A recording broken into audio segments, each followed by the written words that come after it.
Electricast. There are people out there all across the country pushing boundaries to grow the game of golf. Like champion speed golfer Lauren Cupp, who plays faster than anyone else. And Will Lowry, whose work in the golf community inspires more kids to get into the game. As a champion partner of the Masters, Bank of America supports everyone determined to find out what's possible. In golf and in life. What would you like the power to do? Bank of America. Bank of America N.A. member FDIC, copyright 2025, Bank of America Corporation, all rights reserved. The kids are still at practice, and I have no idea what's for dinner. You can get a rotisserie chicken and 2 sides for just $15 in as fast as an hour with Walmart Express Delivery. Who said that? Who's in my house? Don't play with me, because I'm not the one. It's just your friendly Walmart announcer. This is a commercial. Oh, okay. You were saying dinner for a family was just $15? Yep, it'll be at your door by the time you get the kids home from practice. Order now. Welcome to your Walmart. Subject to availability, restrictions and fees apply. Now that was a helpful commercial.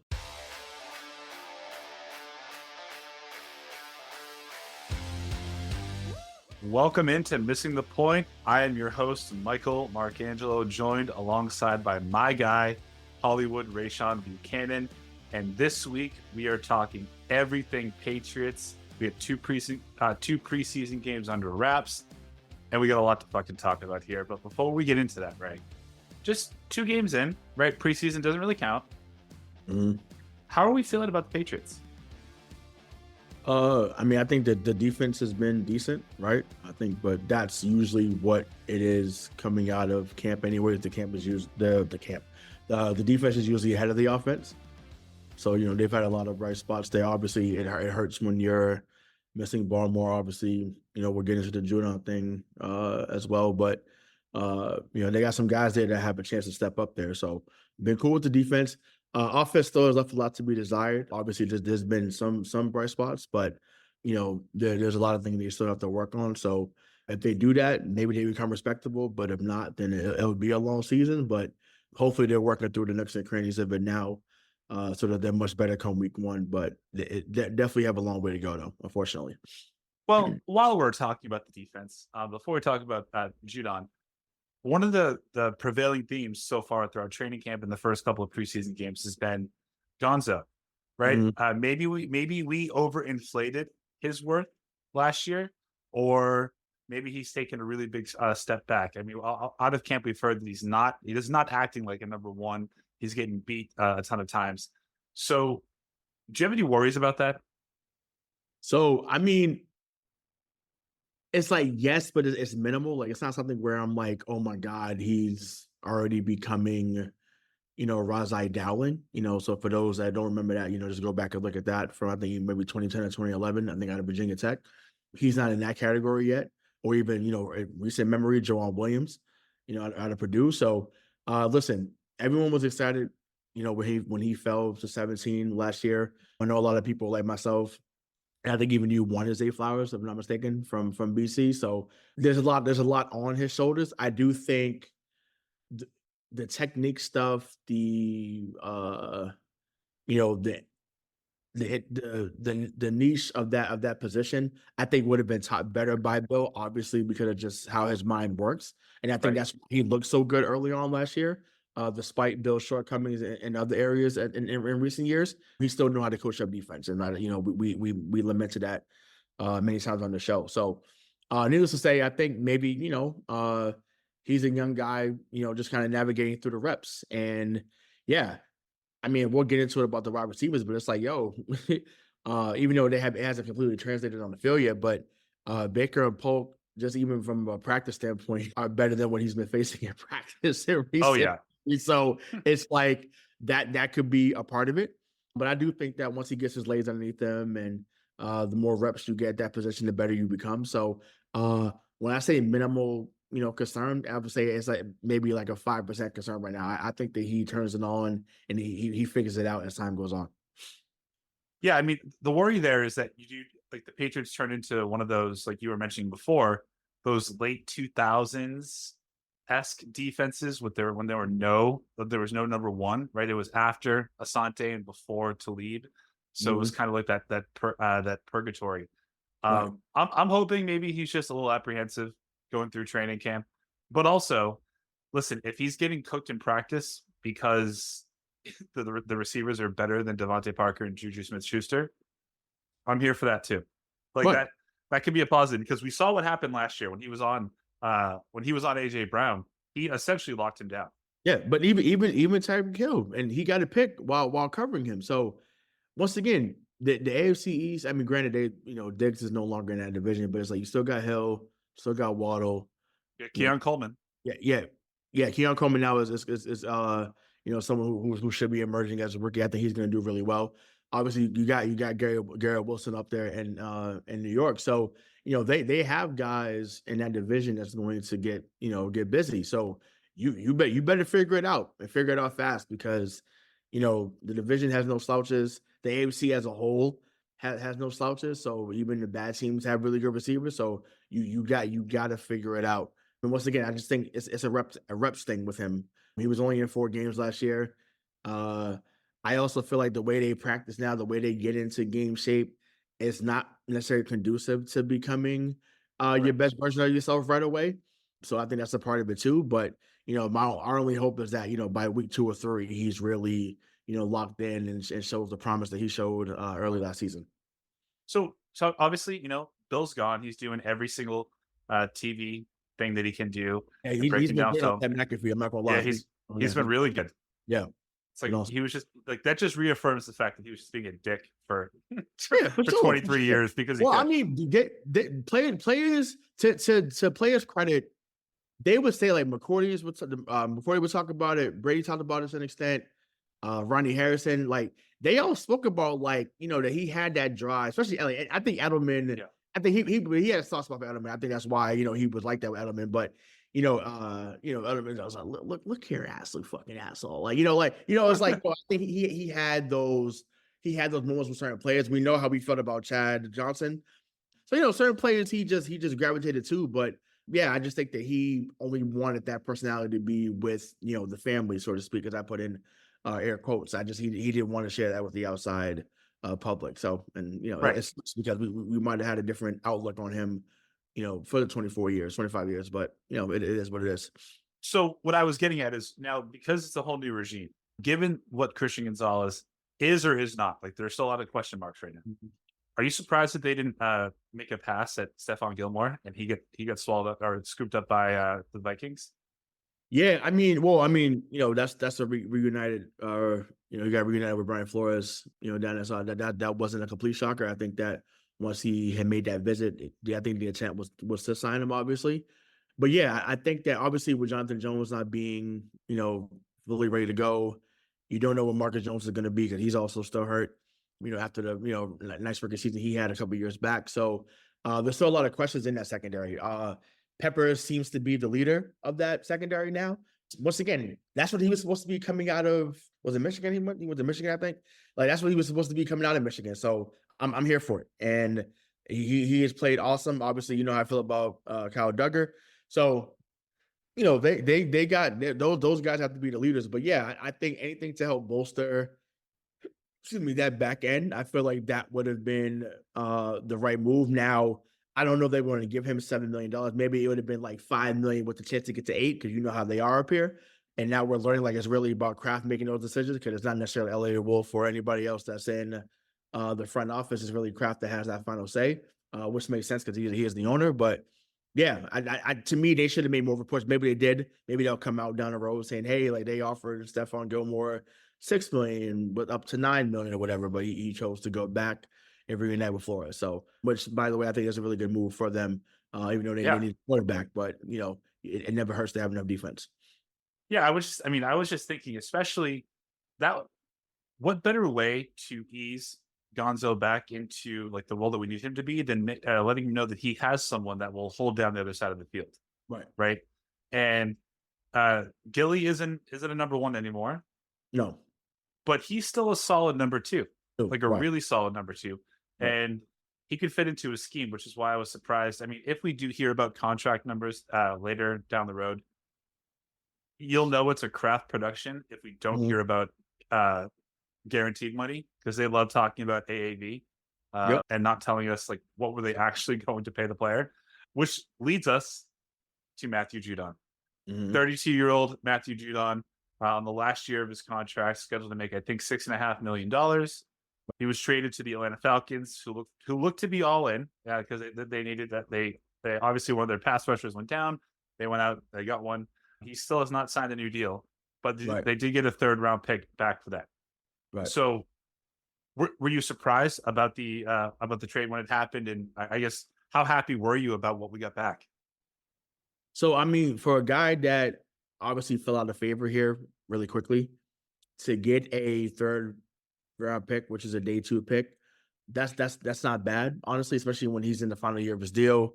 There's still no deal in place, as you just alluded to when you brought that up. So, I don't know. I mean, I think, to me, of course, I was a big Judon guy. You were a big Judon guy. Like, we all enjoyed his play here when healthy. But at the end of the day, when you're coming off of a season where you played 4 games, when you're coming off the last 2 seasons where, you get to 10, 11 games and, you're really strong those first 11 to 12 games.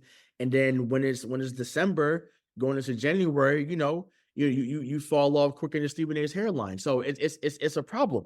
And I think, to me, that's what they were looking at. And it was like, okay, yeah, we value you as a player. We value you as a locker room leader. You've been nothing but an upstanding individual since your time here in 2021. We gave you that bump last year because, we wanted to avoid what happened now. But in order for us to go forward, we are in the youth movement. We need to get younger. And although you helped the locker room, you help us on the field, it was better for us to move on at this time. To me, I thought, Mayo was out there tap dancing, like Ray Hines earlier, or whatever he had that press conference about, it's a win-win. I'm like, like I said, he's talking in parables right now. A lot of code he's talking in my opinion. He's trying to be what his successor was or predecessor was, and it's like, bro, like be you. But we can get into that later on. But yeah, I just think that I'd like to move for Atlanta. I think, getting him and getting Simmons, speaks to them trying to be contenders, this year. Obviously, when they signed Kirk Cousins to that 4-year deal coming off of ACL injury, so clearly they mean business at this moment. So yeah, I like it, but I know we'll get into the other part about, how they communicated with him shortly. But just my initial thoughts is that I'm glad they got something back for him and that they didn't let him walk for nothing. I mean, listen, a 3rd-round pick for, like, you talked me into this because I was like, yeah, I know, he was hot. He was hot. Yeah, he was mad. You should have got more, but I mean, I guess, yeah, that's a pretty good haul. But I was most surprised that, obviously Judon sat down with NBC Sports Boston's Kayla Burton. Come on the show, Kayla. When she asked, how did it come to this point? Judon said, I quote, "I don't know. I just feel like we never sat down and they never really came to the table with me." So I think that's the biggest point. It's like they kind of didn't know where I was at and we didn't know where they were at. Right. It was always through text messages or phone calls. We never actually sat down. Right. How shocking is that your locker room leader, probably one of the most well-known people that are still on the Patriots, given all this change that's happened over the last year, but also the last 4 years, how do you not actually sit down with the guy and say, this is what we want to do? So, cause his birthday just passed, right? He just passed. Yep. So, and not to get too much into astrology, but he's a Leo like yours truly. I just celebrated my birthday last Wednesday, right? So that eliminates you from certain lists, by the way. It does. But he this is the thing. When we feel or we're upset or hurt about something, one, you're going to know. Because you see it in our face, you see it in our disposition, you see it even in our tone, right? And you could tell that he was hurt. You tell he's not lying. He's not lying about how they addressed it. And I wish I could say I'm shocked, but I'm not. Because once again, they've always done this. They've always operated in this era of craft of and I get it, right? The name on the front means more than the name on the back.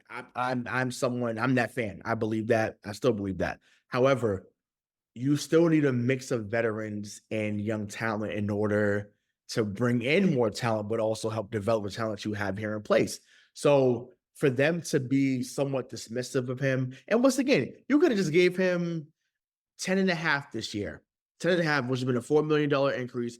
10.5 this year, and then let him walk this shit. Now, I would have been mad about letting him walk next year for nothing because I felt like, well, man, like, how do you not get something if you know you weren't going to bring him back the following Right. season? That would have been annoying. So, once again, I give credit to Elliot Wolf for saying, hey, you know what?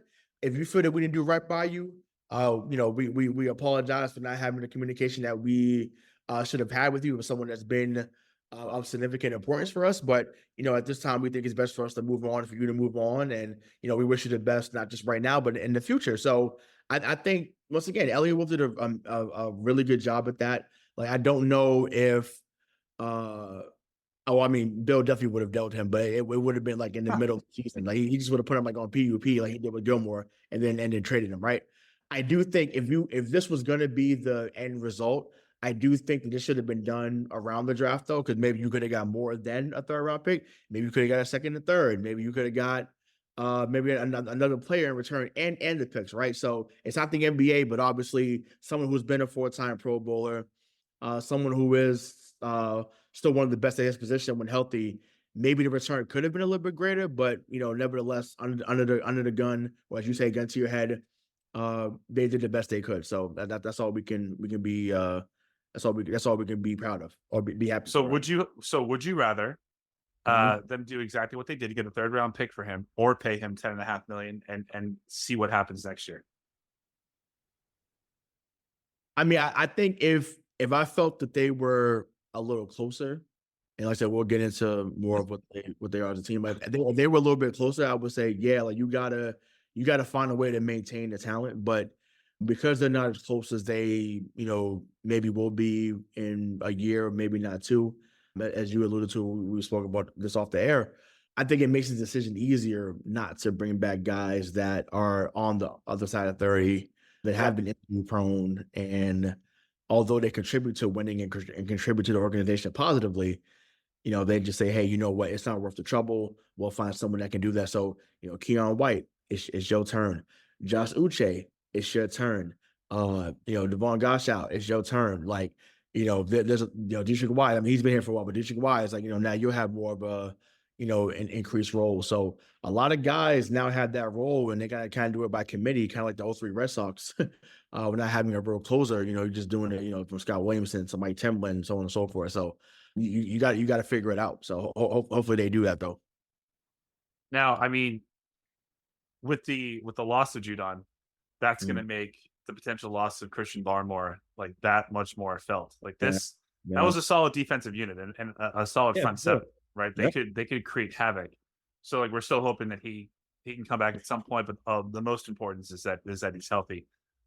Switching gears though, so in game 2, Drake Maye showed flashes of why they picked him 3rd overall, right? I think in the preseason, I don't know how you look at things, but for me, like when I'm trying to figure out if the quarterback's good or not, it's can he make the throws? Because we want them to make the catches, obviously, in the regular season, but he made some big throws in that game and hit the receivers dead in the hands. They just couldn't come down with it. I felt like, wow, this is the first time I'm seeing a quarterback in New England with that type of power since number 12 left. But also, I think he looked confident in his throws. And what I really liked was that when the throw wasn't there, he actually threw it away. Exactly. He got it over the sideline, not to be picked off by throwing against his body. So what did you think of his game 2 performance? Yeah, so I mean, I was there, and because shout out to my mom for getting us the tickets for the game, but it was cool to see, just how like his body language moving around. Like I don't think that he looked as confident. Even granted, he only played 7 snaps in week 1 of the preseason, but yeah, you could tell that whatever they've been working on with him in practice has started to show up on the field in real time. And yeah, I mean, listen, we haven't had someone ever, or maybe since Jim Plunkett, we weren't alive for then, that could use his legs to to score a touchdown, right? So we saw that. We saw him be a check down Charlie when he needs to be. The throw to Baker is what you're talking about, right? That throw to Baker, he stepped in confidently, around the pocket that wasn't necessarily clean, stepped into it, didn't have the hitch in his throw that was being reported on early on in OTAs, and hit him in stride, right? Hit him in stride, between defenders. Right. We have between defenders. So, Baker just has to do a better job of getting that in the regular season because once again, where you're going to be counted on to make that catch on a 3rd and 8 when they call them got to have it plays. You got to have it. So hopefully he cleans that up and he gets better in that regard. But yeah, the confidence is there. I know we spoke about, I think on a previous show about when he should play or not play. And I think the news came out today. So look, Caleb Williams, obviously, we know was going to be the starter in Chicago. Jaden Daniels, the number 2 pick, has now been named the starter in Washington. Don't get me started. Go.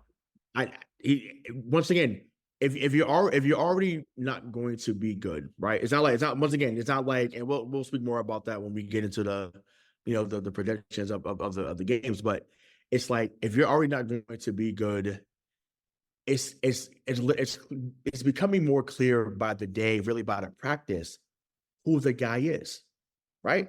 So if you're seeing that, and once again, going by what our new head coach said, if he's better than Jacoby Brissett, so if he is, I'm a teacher, that's a conditional statement. If he is, which he is, then so that's the end part of it. Then he'll start. So if he is, he's better than him, he should be starting. Is that plain and simple? Get him the reps, that he deserves. Cater the offense to him, Alex Van Pelt. Because once again, this is probably your only chance that you're going to get as an offensive coordinator. There's a reason why you haven't been in that role. And only they know. We don't know, but only they know. So figure that part out. When you moved him under center, right? Because that's where all the stuff was happening. He was getting moved under center. It was a fumble, some other stuff. But when he was in gun, you move them around. I was like, oh, he could actually function in the offense. So I don't know. I just think to me, we're seeing on tape, we saw it in the game. We're now hearing it in practice now more and more. We see who's emerging. Go with the kid. Well, but if you're going to use Washington and Chicago as places who are seeing their first round talent and making a choice, I would just argue those two organizations, sorry, DK, are not the pinnacle of quarterback grooming, right? Sure. So I don't know if I would take my licks from them. I would say, if you feel like you could actually protect Drake Maye, because that's what I think it's boiling down to in New England. Right. Can we keep him upright, or are we going to kill him? Like, is he going to get hurt? Yeah, no, facts. And I think obviously, he'd have to use his legs a lot more, obviously, than we would want him to, obviously, early on. But obviously, it's up to Andrews, Strange, Michael Windu. I don't know who their left tackle is going to be. I know neither do they. Yeah, neither do they, right? So once again, I seen the post earlier. They was like, "Yo, you had Shaq Mason here. You could have paid him." So then you would have had Windu, Mason, Andrews. Fine. We had him getting Strange, and then whoever your left tackle was going to be. And it's just like it's really weird, right? Because we went from a time when, and maybe it's the coaching of it, right? Maybe that plays a part into it, right? Because obviously you're losing Dante Scarnecchia. But it's like, yo, you've always had decent linemen, whether you got her from Gold's Gym, whether you drafted him in college. So from Damian Woody to Dan Copen to Stephen Neal to Mike Compton to Matt Light. To Matt Light, you know what I'm saying? Like, it's just like you've had these guys, to Nate Solder eventually. Like you've had guys here that have done really well. And once again, part of it, yes, it was the coaching and the scheming and also playing in front of the best quarterback that's ever played the game also helped. But at the same time, it's like how did it get so bad that they can no longer develop great linemen like that? Or just find them, right? Because who they since 2018, like is anybody they drafted that's been a Pro Bowler at lineman? I'm saying I'm trying to think. So Isaiah Wynn, who's still in the league, but no. Yanni Kaju, something. I think I'm saying I may be saying it wrong, so I'm excuse me for saying his name. But that's another one. Didn't do anything. Obviously, Strange hasn't been. So I'm like, they've missed so far on these interior linemen. City So hasn't done much. Antonio Mafia has done. So it's just like they've missed so much at that position. It's just like, how do you not go and spend money? But besides for that role, because you need it. Besides Joe, if you can't block him. Besides Joe Tooney, right? Right. Sorry, yeah. So, but I mean, he was before the last 5 years. Well, no, but what I'm going to ask you though is, besides Joe Tooney, Mhm. Do any of the offensive linemen from Kansas City make Pro Bowls? I don't think so. 20 helps them. Yeah, He's yeah, yeah. for sure. You know what I'm saying? Yeah, 20 all pro. Yeah. So yeah, no, they don't. I mean, once again, they don't. I mean, Will Shields, who was a great lineman for them back in the day, or great guard for them back in the day. Willie Roaf as well, who played in Kansas City and New Orleans. Like those were their big, like, all pro type linemen. So yeah, you're right. I can't name anybody on their line, but I also know that 15 barely gets touched, and it's not because he's the golden goose. Right. They uphold him. Well, so my hypothesis, because you're a teacher, was that because the play falls apart so quickly now, quarterbacks are forced to move outside the pocket or do something and extend the play.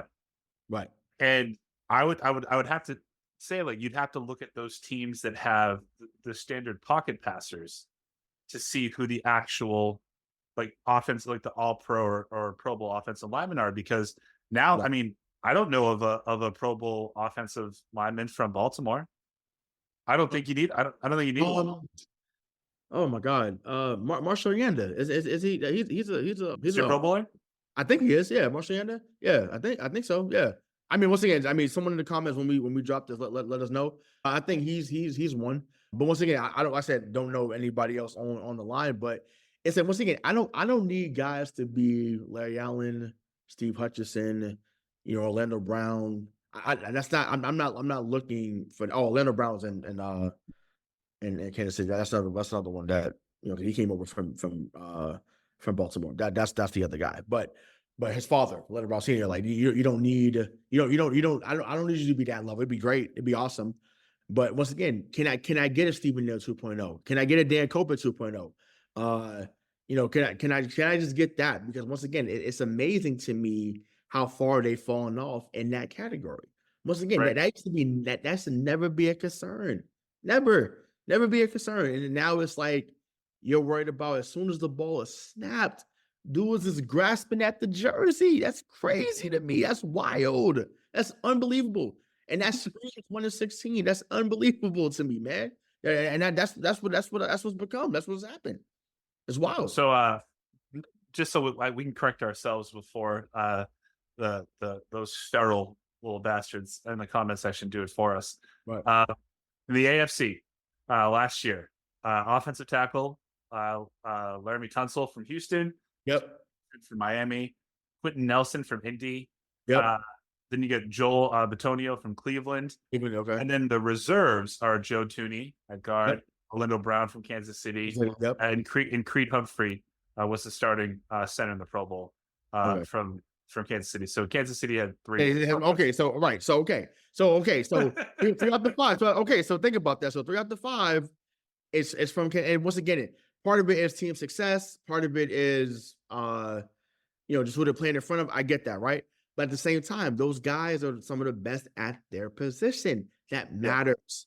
And there's a reason why Copeland and them boys, like I said, was getting to the Pro Bowl. I mean, even though they weren't always getting invited because, we was usually making a Super Bowl, thankfully. But it's like that to me, that's the goal. That has to be the standard. And it's just like until that gets fixed, listen, and once again, we'll get. I keep saying that we'll get into the prediction because we will.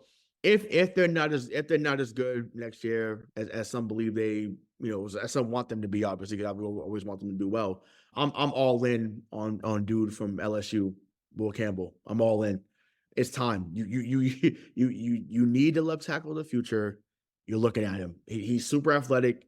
He moves guys out the way. Like Ludacris song "Movement" should be his anthem when he walks because he moves people out of the way. So if that's the case, Will Campbell, you are a New England Patriot. He should.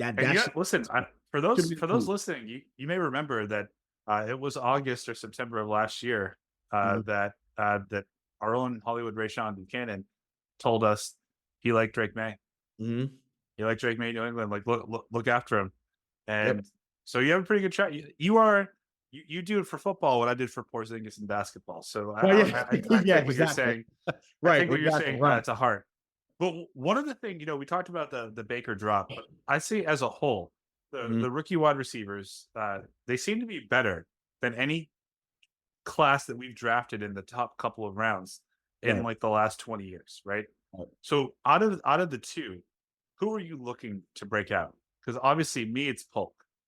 So I'm Javon Baker. I Okay. think I'm on the bandwagon with him. I mean, I think Polk's gonna be really good too, but I'm saying like I feel like I've got to share a little bit more to Javon Baker.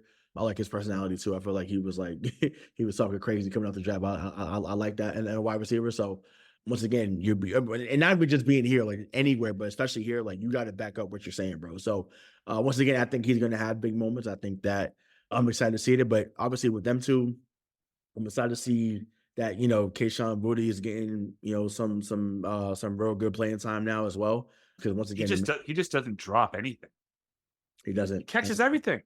Yeah, and I'm just like that to me, like the separation still isn't like super great because like I said, I got a chance to see it live on Thursday. But if it's in his radius, he's like I said, he's getting it. And it's like it's ironic that he wears 80 here because the last number. Well, I mean, I'm not talking about Amendola. I'm talking about he reminds me more of a Troy Brown. Because Amendola was quicker, he was shiftier, like he getting out. But Troy Brown was that guy that if it was in the area, he was catching it. And you can count on him to get you a quick first down. Go to him on a 37, 2nd and 5, whatever it may be, and he was going to deliver. So hopefully, that's what he can become here. Because I say obviously Troy Brown was a champion and a Pro Bowler at his position. So that's the hope. But as far as the rookies go, like, yeah, Baker, Polk, obviously.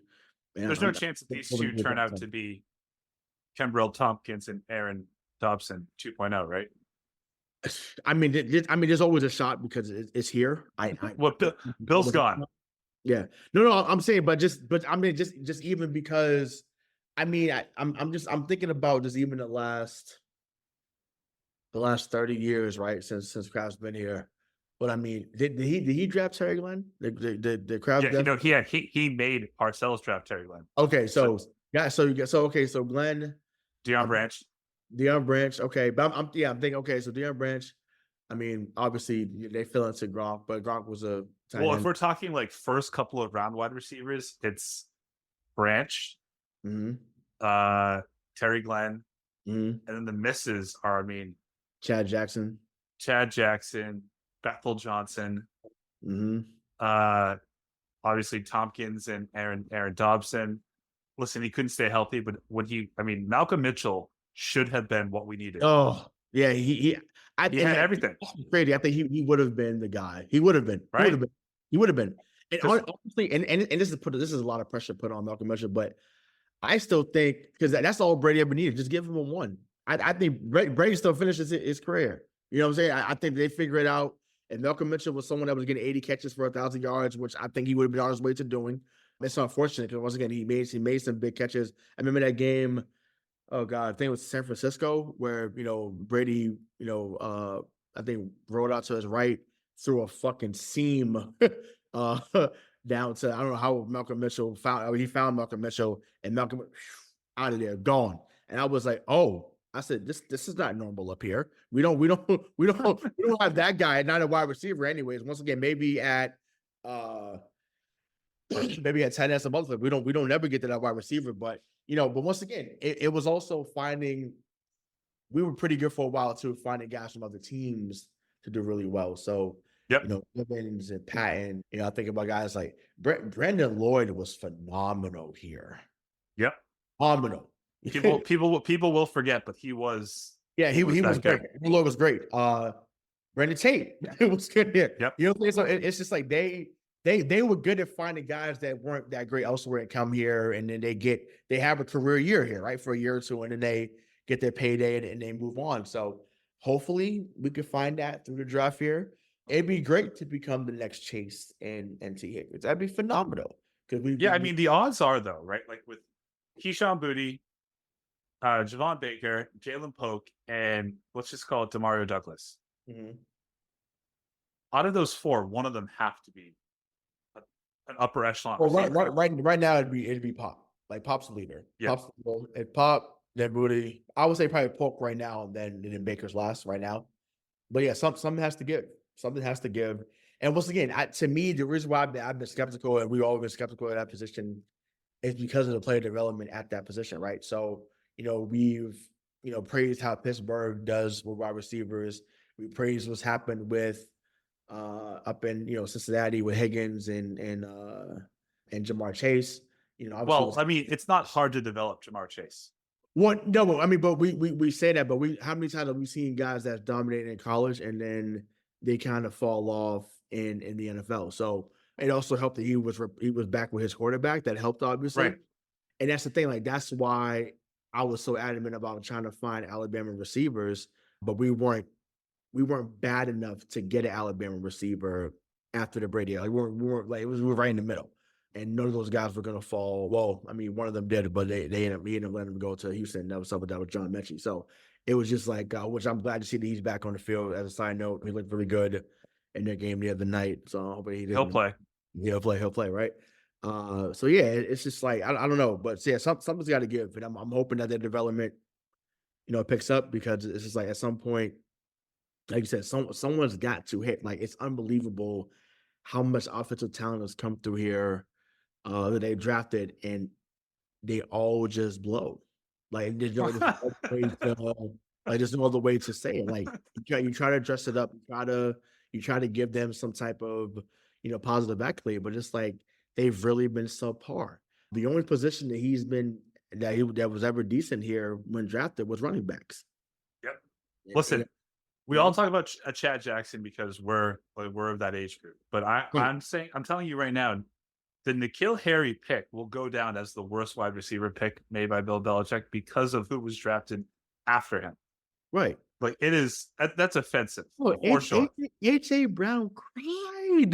The man cried because he didn't get picked. Like, it's so, like, the fact that we have the Ryan Leaf of wide receivers is awful. Awful. We have both of them. Both of them. Right. Yeah. The Ryan Leaf of wide receivers, man. It's just like, and like, we have the Ryan Leaf and Johnny Manziel wide receivers. Crazy. So before we get into our season predictions and win-loss predictions, my buddy, my bro, my co-host, Hollywood Rayshon Buchanan, has swapped out his gin and juice, and he is sipping straight haterade on the Patriots this year. he is blowing everything up. He's saying that this is it's year 4 of a rebuild. They suck. I don't want to support them. So I'm just going to ask you, like, why is it so hard for you to start the rebuild now, knowing that everything from the last 24 years, aside from the owner, is gone? Belichick, gone. Brady, gone. This is a whole new regime.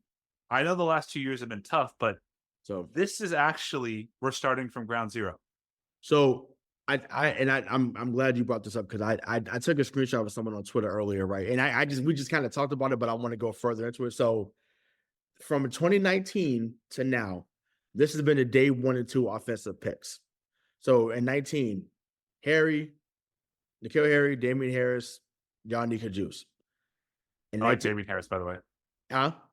I like Damian Harris. He he was good. Yeah, Damian Harris was good, right? So that's him, right? Okay. So in 2020, another birthday twin of mine, Devin Asiasi and Dalton Keene. Never saw a lot of day here, right? And 21, Mac Jones, okay, Pro Bowl, then you fall off into the abyss. 2022, Cole Strange and Tyquan Thornton. Thornton is a toothpick, and then Strange just hasn't done anything on the field. And then last year, they didn't draft anybody. In 2023, they didn't draft anybody, and day 1, day 2 offensively. So to me, when the reason why I said that, it's like, to me, that's where some of those guys should have been part of the rebuild there, and then you start adding to that. So in my mind, I'm like, the rebuild's been happening since 2019, even though they ended up losing in the first round to Tennessee. But to me, that's when the rebuild started. So once Brady left, that's when the rebuild started. Not now in 2024 because Bill's gone. It's like, you had guys in place, and none of those guys, except for Damian Harris, have worked out. So that's what I'm trying to wrap my mind around. And I'm like, that's why I'm like, I guess maybe I'm not feeling it that it's become a rebuild 2.0, because I don't see it that way. So obviously I'm open to hearing why it should be a rebuild 2.0, how it should be viewed as a rebuild 2.0. But that's where my mindset is why I'm kind of so against it right now. If that makes sense. So only because I like I said, I think about it from what happened in 2019 all the way up to now, and how they just kept missing and kept missing and kept missing and kept missing. It's like when Well, let me ask you a question. happened. The 98, 99 Bulls, right? Okay. If they had kept Phil Jackson and Scottie Pippen, but Michael and DJ and Dennis Rodman, everyone else is gone, would you have considered that a rebuilding year? You said they kept Michael, you said? No, Michael's gone. No, Michael's Rodman's gone. Pippen and Phil Jackson. Or just Phil Jackson. If he's still the only person there left from that era, is it a rebuild? Because that's what we had here. They, but at least see with them right away, they became terrible right away. Like because everybody, including the coach, left. No, right? No, I'm saying was like they were bad, but they did at least with us. Like it's okay. We were bad in 2020. Then they turned around a little bit and make the playoffs in 2021. Like them Bulls teams were awful until really it's about maybe 5-6 years later, where they drafted Ben Gordon, drafted oh god, I forget who else was on that team, but Eddie Curry, Tyson Chandler. Because that was the problem too. They drafted Tyson Chandler and Eddie Curry back to back, and it was just like you got the two bigs after you had the two best wings of all time on. It was like, okay. So people was like, what are you doing? So once again, it goes back to the drafting. You're drafting guys. Well, no, I'm with you here, but the comparable. It actually doesn't happen as much as you would think in the NFL, where the quarterback leaves the coach. It's always the coach leaves the quarterback, right? But like, listen, if we don't draft N'Keal Harry in 2019 and we draft DK Metcalf, Brady retires a Patriot. Correct. Even just Debo, not even. I'm telling you, not even. Even it doesn't even have to be DK. Even if it was AJ Brown, like you said, if it's AJ, if it's Debo, even if we drafted the guy we were just looking to get, because Ayuk was in the same draft too. Right. That's insane. So, but when you think about that, like 12 before that year, they lose in the divisional round. Brady leaves. Right. The next year, COVID year, we go 7-9 with Cam, with the quarterback that can't throw. They were 2 plays away from going 9-7. Right. Defense still looked pretty good. Right. And the next year, you draft Mac, and you still have enough of your defensive players that were there for Brady. You're like, okay, we can still be competitive. They go 10-7. So then you're like, okay, that's that purgatory right there, 10-7, and you really haven't done anything to make your future better. And we saw it there. Like when they spent all that money, I remember doing a show with you. I said out loud, teams that spend $150 million, usually, this was a stat that I pulled up then, it's always a +3 wins for the next season, and then they fall off the fucking cliff. Guess what? That's exactly what happened. Right? So Brady's gone, Bill's gone, everything about the Bill regime is gone. That's why I think this is year 1 of a rebuild. So I would ask you, if we assume that I'm right, which I always like to, but just for purposes of discussion, if we both agree that this is absolutely year 1 of the rebuild, how do we compare to other teams right now in year 1?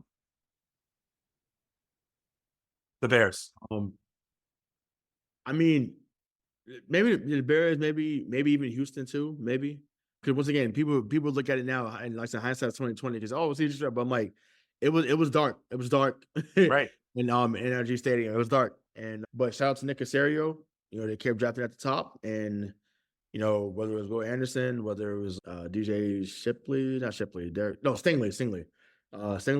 corner from Clemson, I think. So they just kept hitting high, and they developed, and then we need a quarterback too. Oh, they got him. Bam.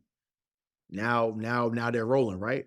So, and once again, this has been said on local radio shows. This has been said on national shows as well. Remember, CJ Stroud looked awful in preseason last year himself. We talked about that game. We were like, wow, he was pretty that's a good season, and it was like, oh, okay, like this man, can deliver. So And now he'll be the next guy that's paid if he continues to ball out. So yeah, I don't know. I think, like I said, I think it's similar to Houston, similar to what we saw in Chicago as well. Well, it's definitely not Chicago.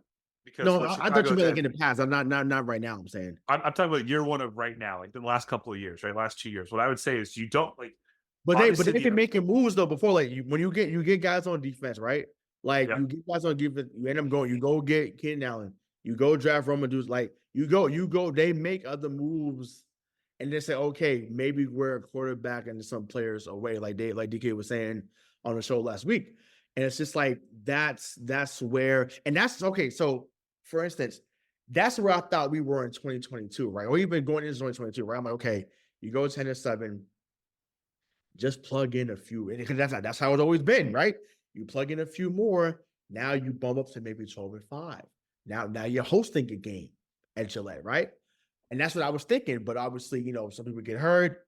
Obviously, you bring in me as an offensive coordinator, and it all goes to shit. Well, So that's what happened. But it's just like, it's like. But we can all agree that Yeah. the death of Mac Jones in New England occurred in Buffalo what it when Bill was able to win a game with him only throwing twice.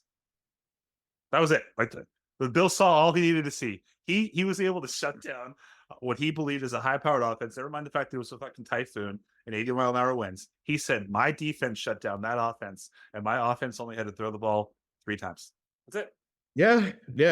And remember, I think it was me and Joe did that show right after that. I was livid. I was livid about that win. know you Joe were. was like, they won. And I was like, I'm like, no. I said, you don't understand.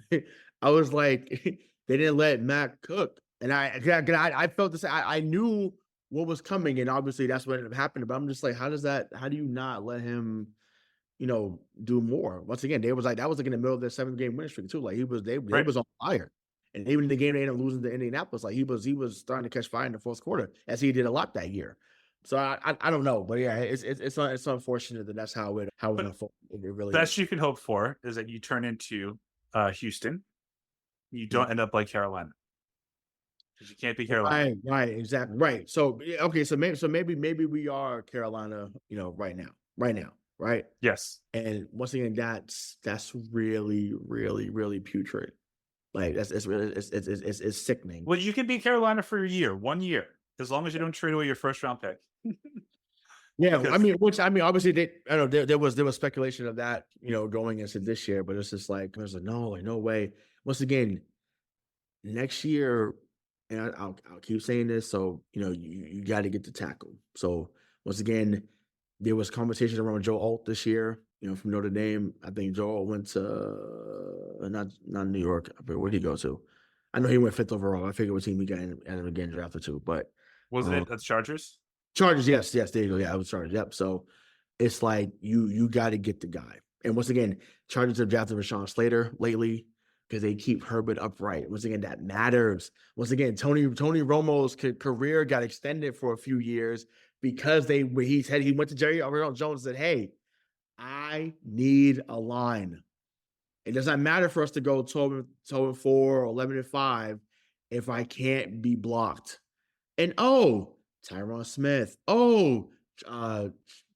Travis Frederick, like you get all these guys there that can actually block. And what do you know? You go 12-4. Granted, once again, they win Super Bowl, but you prolong his career by 3 or 4 more years because you listen to your quarterback. So I beg you, Elliott Wolf. I beg you, Drake Maye. I beg of you, Robert Kraft, and whoever else is making decisions, Jonathan Kraft, whoever. Please go get some linemen. Once again, you have the cap space next year. You have the cap space the following year because a lot of guys come off the book because you signed everybody on short money. Go throw the bag at somebody. You've got to. Them days is over where guys is coming here for a 20% discount. That's not happening now. Not happening. It's not. So you got to throw the bag. You got to. Until you're the team that's desired and you can make people take a pay cut. Until then, you got to throw the bag. So keep that in mind. So, as has become a tradition here over the last 4 years, it is now that time of the year where Ray and I will make our predictions before we have on who we hope to have on again in the next couple of weeks. Basically a member of the show, Karen Gregan. Right. Exactly. On 2K. and we'll go ahead and we will give you our predictions for the New England Patriots in the 2024 season. All right. So week 1, September 8th, at Cincinnati. Lost. Right? Lost. Okay. Yeah, I have them at a loss too. Week 2 versus Seattle at home. Lost. I have that as a win. So I have them at 1-1. Wait. I'll share that at the end, but okay, go ahead. You're going. Well, what are you afraid of with Seattle now? No, it's not about afraid. So you know how me and you have gone back and forth as we always do, but this in particular had really grinded my gears because I'm like, they were actually pretty good at home, but until the playoffs, the Celtics, actually they turned it around this year, but they had their issues at home, right? And that used to be it. I know where you're going with this. Right. So they fucking suck at home now. That's not an opinion. That's a fact. Yeah, that's a fact of life. They suck at home. So I have no trust. Once again, I know preseason game, right? There's no buzz around there. There's no buzz coming in. It used to be killer season. It was hunting season where you came down Route 1, instant led, not looking at Red Robin, not looking at a lighthouse, not looking at Olive Garden, not looking at the Showcase Cinema Deluxe. And when you came into Route 1, you knew you was getting your ass whooped. Now it's like, hey, we're here for family fun. It's a fucking problem, Mike. It's a problem. That once again, Mom, thank you. We had a great time, but I'm sorry. I'm sorry. It is not what it was. I had to get that out. I've been cool about it all show, but I knew I would talk about it once we got to this. And it's wild. It's wild that it's about family fun and the lighthouse and Red Robin and the pro shop and running on the field and looking at the people that shoot the muskets, shoot the guns. So it's like, come on. It used to be hunting season up there, man. And now it's about real. I'm going on a Falcons type rant about the pink hats. That's what it feels like. It feels like the pink hats have taken over Gillette, and it's about family fun over winning 59-0. That's them days are over, and it pisses me off. So I got that out there. Yeah, I don't want to step on your feet here on that rant. Yeah. That was awesome. 2 questions. One, did you go to the lighthouse? No, I went straight to my no. And the other thing was going to be the Pink Hats have been in New England since 2007. We were just winning, so you didn't notice them. But I think they're gonna be less Pink Hats now because this team is going to be awful. Right now, I have them at 1-1. You have them at 0-2. Thursday, that's week 3. Thursday Night Football at the Jets on Prime. Loss. I also have it as a loss. All right, so week 4 at San Fran. Loss. Right. Week 5, Miami comes in here. Loss. I also had that as a loss too. So they're 1-4. You have them at 0-5. Right. Week 6 versus Houston. Loss. Yeah, that's a loss for me as well. Yep. In London against Jacksonville for week 7. Win. I also had that as a win. So they are 2-5 for me, 1-6 for you. Yep. Come back and we host the Jets. Loss. I have that as a win. No way. I'm telling you, it used to be a staple that when the other guy was here, once again, if number 8 is healthy, there's no way. There's no way they beat them with no way. Not healthy Aaron Rodgers. No way. So they're 1-7 for you, right? Yep. And they're 2-6 for me. Yep. Week 9 at Tennessee.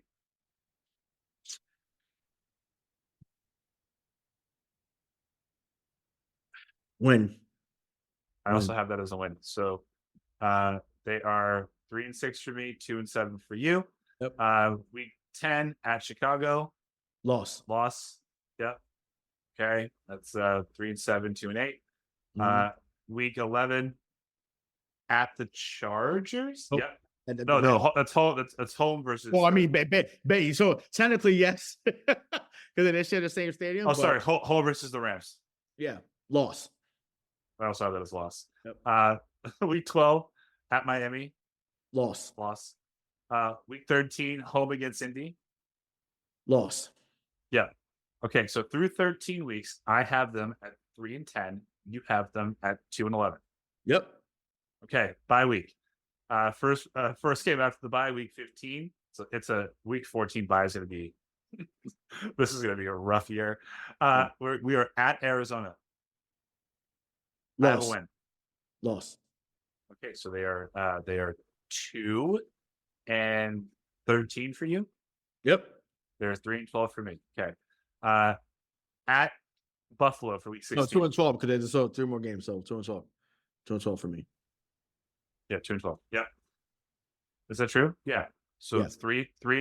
Yeah, because 17 games. So 3-11 for me, 2-12 for you. Yeah. Okay. At Arizona. Yeah. So yeah, loss. I just want to give you a chance to renege your bet there. Loss. All right. Week 16 at Buffalo. Loss. That is a loss.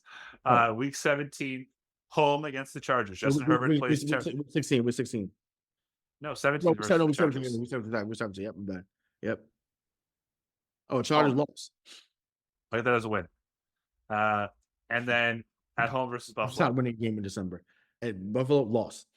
So they 2-15 for me. So I have them at 4-13. You have them at 2-15. Yep. It's because once again it's like because the problem is like how do you like it's the fact is that Alex Van Pelt is trying to hitch his wagon to Jacoby Brissett. Why? Once again, if anything, your claim to fame should be prepping Drake Maye so that if he was to win some games and y'all surprise some people, you might fuck around and get a head coaching job because of what you did with him. Just like they're looking at Bobby Slowick and how they looked at Nick Caley and some other guys. Like that's what you want to be, but you want to hitch your wagon to a journeyman and potentially not win. A stabilizer, right? Please, bullshit. Stabilizer, please. Stabilizer. Come on, man. It's an absolute joke what they've become down there. It's a joke. It's an absolute joke. Once again, it's about the lighthouse. It's about the third down. Like and it's crazy. What? Come on, man. I'm sorry. Once again, you have to show me. You got to show me. And once again. And then once again, and I say this to say, you do know they're gonna fuck around and go 6-11 now, right? Because I'm just demonstrative about it. They're gonna fuck around and find a way to win 6 games, right? You know that's gonna happen, right? I hope not. I sure. No, I know. I hope not either because of like what they need to be. But it's just like you don't get Will Campbell that way. But it's just like at this moment, can they have a 2024 Red Sox type of run? And the answer is no. No. The answer is no. You don't want them to, Ray. You shouldn't fucking want them to. Don't. No, we shouldn't. But at the same time, it's just like I don't think anyone thought the Red Sox would win 50 games this year. And I'm being nice. I mean, their own internal team had them at 84. So I mean, someone. Yeah, but it's just like that. I mean, come on. I just thought there was no way. I'm talking about just the fans though. I mean, Sam Kingdom was going to spit the bullshit out, but I don't think anyone thought they would win more than 50, 60 games. So the fact that they are already about to be around 70 and they keep winning most of their series as of late, and the only hiccups is because of bad bullpen at times. Alex Cora's done a hell of a job. So do I think you're saying all of this? Right. No, I say, but do I think Gerard Mayo becomes what Alex Cora or even what we saw from D'Amico Ryans last year? No, I don't. So I firmly believe that we're going to watch terrible football all year. What if they do go 2-15, but they look really good in all their losses? Cool. Will you be happy? Cool. Give me Will Campbell. Right. That's what it's about, dude. That is what it is about. It is. Will they fundamentally look better than they did last year? Look, same thing. Look what happened with Detroit. Detroit too, right? Detroit was looking wild, and then I remember like the year before they got hot, like they caught fire at the end of the year.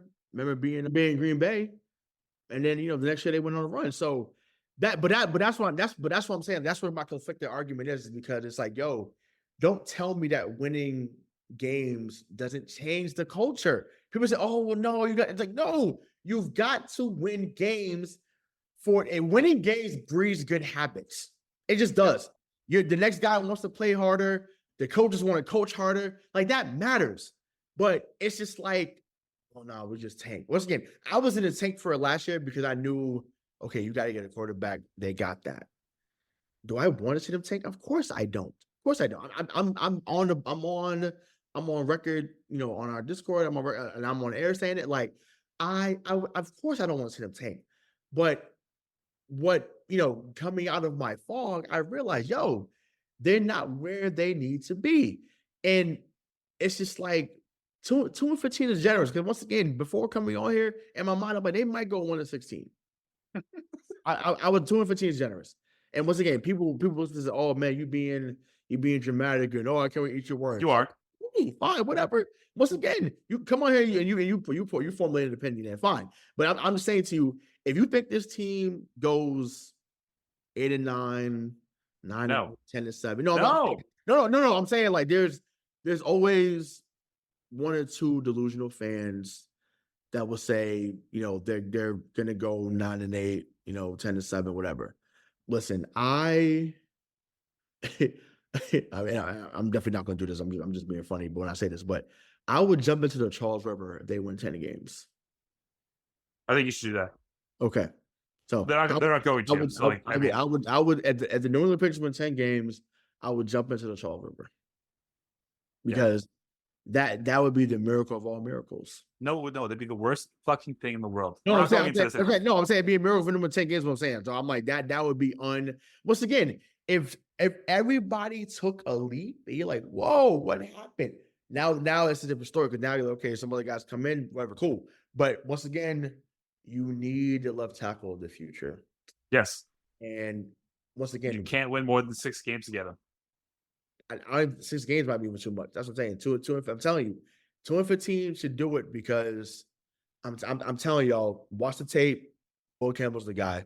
I'm telling you that's the guy that should be here protecting Drake Maye for the next 10 to 15 years. I'm telling you, that should be our Peyton Manning and Jeff Saturday. I'm telling you, like that's gotta happen. Like we need that badly, real bad. So love it.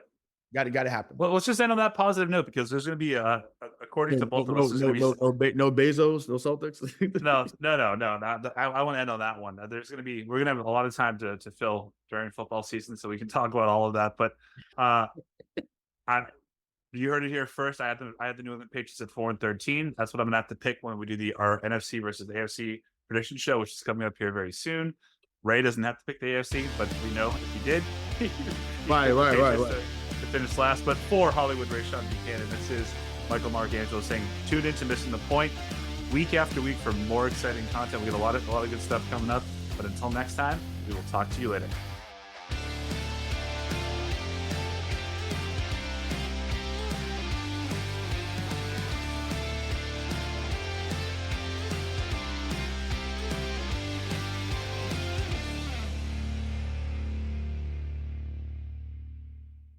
Hi, I'm Sherilyn Fenn from Twin Peaks. What did you do on your last Saturday night? Did you hear something? Toilet paper. There's nada. The reserves have gone dry. People are hoarding it. I should have done that. They're all out of hand sanitizer at my Target. Mark, when did you last watch the news? We are getting reports of forced quarantines in China, Japan, and now Italy. You're cutting onions in half and putting them around your apartment. Yes, exactly. It kills the COVID. Excuse me? Let's go, get in. Vamos, rápido. Have you ever driven one of these? Never. I'll drive, ladies. I've got the keys. Excuse me, I'm lost. I'm looking for my wife. I got turned around. Join me, Eric Roberts, Jennifer Elise Cox, and Ed Asner for The Last Saturday Night, an Electrocast podcast. You'll love it.